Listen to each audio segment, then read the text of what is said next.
Hello, my name's Andy Stevenson, and I'm the Associate Dean for Research and Innovation in the College of Science. In our latest strategic plan, we made it a goal to be able to move our research into the public good.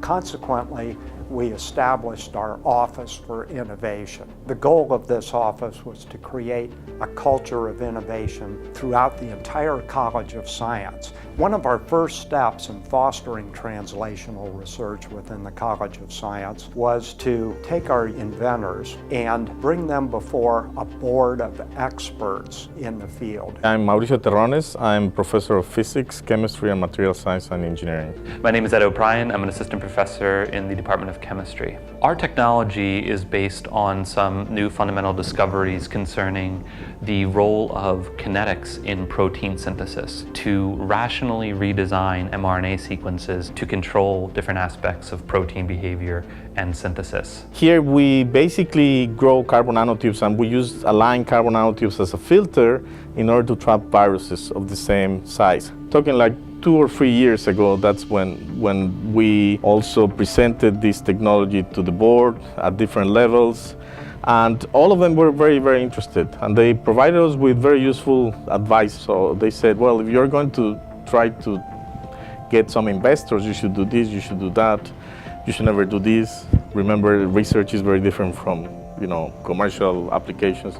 And so I think it's been a long way, and I think we're still interacting with them. The advisory board is helping us advance our technology towards commercialization by bringing a much broader perspective and experience with basic science and industry relationships. Specifically, they were able to help identify for us where our technology could fit in the life cycle of different pharmaceutical products and also biotechnology products. Only 40 or 50% of the inventions in the College of Science are in the area of biotechnology. We have a lot of new inventions in the area of analytics and software development, and in the area of material sciences and the physical sciences. And soon these faculty were coming to me and saying, we need the kind of feedback that the biotechnology people in the College of Science are getting. Now the board is functioning for the full breadth of faculty research interests that we have in the college. I'm Yu Zhang from Department of Statistics. The technology I'm developing is a computer algorithm to integrate functional genomic data sets to predict disease mutations and understand their functions in a disease. My name is Benjamin Lair, and I'm an associate professor of chemistry. When you think about polymerizing polymers, there's 2 broad classes, one of which is polymerized by shining light and generating electrons. The project we're working on is trying to figure out how to bring that to a new class of polymers that is cured thermally instead of typically by shining light on them. The board meeting I attended really helped me a lot in terms of giving me direction of where to go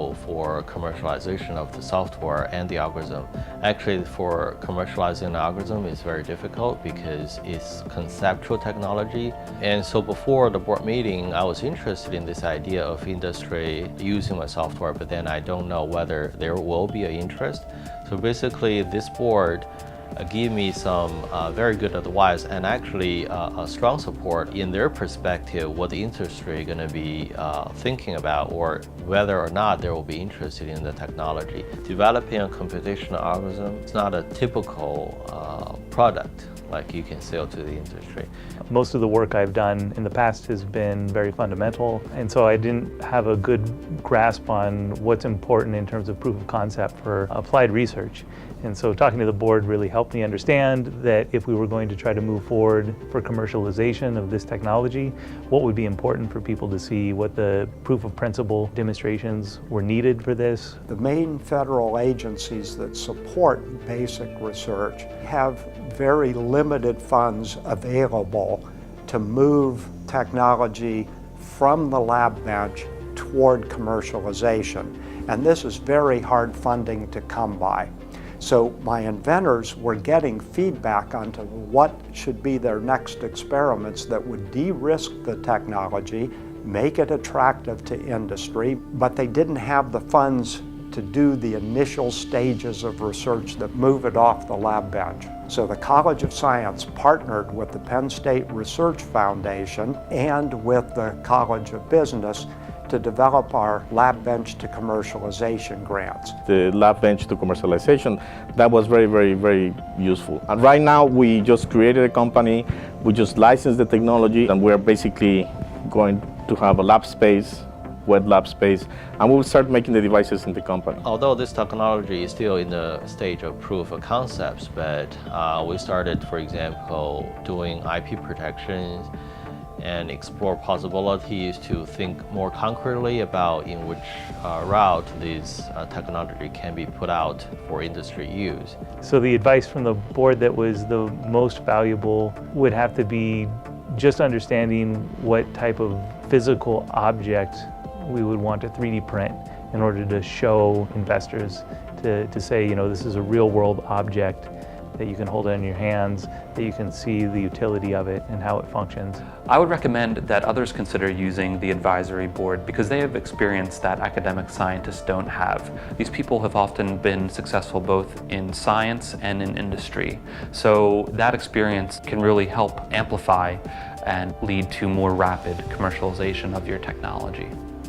The College of Science is continuing to work on new initiatives to bring our technologies to the public good. We are grateful for the resources provided by the college. We are grateful for the resources provided by President Barron's Invent Penn State initiative, and we are grateful to our alumni who have generously given their time and insights into making these technologies move forward, move toward the marketplace, and move towards solutions that will benefit all of us. I would like to thank everyone in the college and in the board for all the support that we've gotten, and we'll keep interacting with you because we really want to make a change, and I'm sure that Penn State will be very proud of the things we're doing right now. Thanks to the board. It was just a wonderful experience having people sit down and take the time out of their busy day to hear what we've been up to and try to help us take what we've done in our lab and make something useful out of it that maybe could be of value to other people. I really appreciate the board, the advice they gave me, and it is that particular meeting and their encouragement and their comments that helped me to go through this process that I'm going through now. Thank you very much for your help. The meeting we had was very successful and informative, and I hope that in the future I'll be able to continue to draw from the advice and experience of you and that board.